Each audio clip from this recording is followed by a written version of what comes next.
Kneel! It is I, Cosmo the Inscrutable! Behold the future master of the world! Who is this so-called champion who dares oppose me? Show yourself and face your mortal enemy!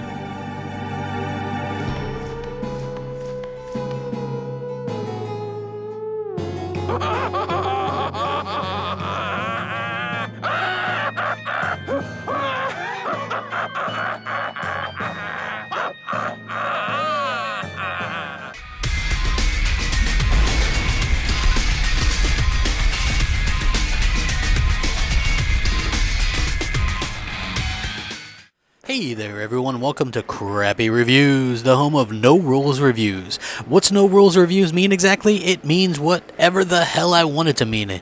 I don't adhere to any set professional standard. Obviously, you're coming to a place called CrapgamerReviews. It only makes sense. It's all raw and my own personal thoughts and opinions, and if you don't like to watch it, don't watch. It's pretty simple really, but there's always some moron who doesn't understand what optional content is.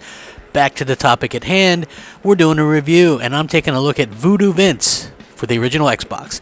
Yes, it's an OG Xbox game review, a retro review if you will. This game came out way back in 2003, and it was a quirky little title that not a lot of people remember, but if you played it, you absolutely loved it. And this means Phil Spencer, because I know Phil Spencer loves this game. He said it's his favorite game, so I thought it'd be a good idea to, go back and review it. I mean, who wouldn't want to play as a little smart-mouthed voodoo doll made up of burlap, am I right? The previous generation of games might not have looked as good as games today, but there was definitely a lot more variety and charm, and I think that is what I miss most about those generations. Anyway, let's take a closer look at the charming VooDoo Vince. Graphically, they're pretty good. I mean, you have to remember, 13 years ago. Now, these aren't true HD graphics like a lot of original Xbox games were, mainly because this was an earlier game in the generation, but overall, I think they're better than most other games at the time. There's some really nice colors and textures are a little bit lacking, but overall it's nice to look at. And there's actually plenty of different locations as well. I think for an early game, it's not too bad. It holds up well, and they don't suffer any frame rate issues or technical problems that would cause you not to have any fun with the game. In fact, I'd say with the way indie games come out these days, this game looks on par, if not better than a lot of those games. If you guys know the spiritual successor to the Banjo-Kazooie Yooka-Laylee, that game doesn't look very good at all, but it's the gameplay what matters for the most part. And this game actually does look pretty good as well. VooDoo Vince is a platform game, obviously. That's a kind of a dying genre, and one of the original Xbox's best platform games at that, and it had a lot of them. Now, it has all the typical platform gaming elements, but Vince actually can hurt himself, and that inflicts pain on others, which is a really cool aspect because he's a voodoo doll. Surprise, surprise, VooDoo Vince, he hurts himself, he's a voodoo doll, he hurts others. It's definitely a nice twist to the gameplay, and I had a lot of fun with it.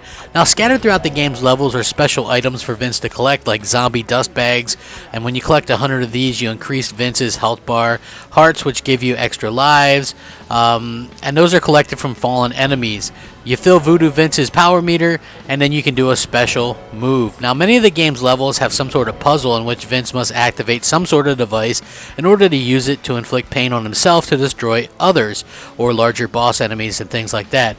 Now, several levels actually differ from the standard gameplay that you play and you're seeing here, and these will be like piloting a vehicle for a level or a mini game, and you get through a couple of those over the course of the game, and you're going to play like VooDoo Vince doing an airplane or a swamp boat, a submarine, a bumper car, and different things like that. So I think that that's cool that they change it up and they keep the gameplay very fresh. Now, the story starts off pretty much you're in a shop and some thugs break in and try to steal some zombie dust. Now, during the calamity, the dust actually escapes and the shop owner is kidnapped. Oh no, what do?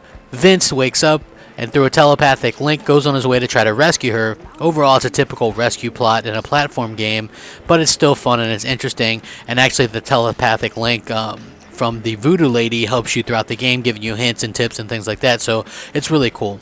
Now, VooDoo Vince is a really charming game. Sure, it's a bit short, clocked in around 7 hours, but once you start playing, you'll find it hard to stop. Vince is funny and interesting. He likes to point out video game cliches and hurt himself, and he breaks the fourth wall as well, which I really like. And he inflicts harm on enemies.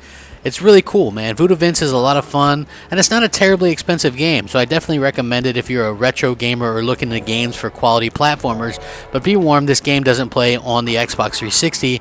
You'll need an original Xbox to play it. VooDoo Vince gets a superb retro 8 out of 10. Please remember to comment, rate, subscribe, rack 'em up. Thanks for watching. Crapgamer out.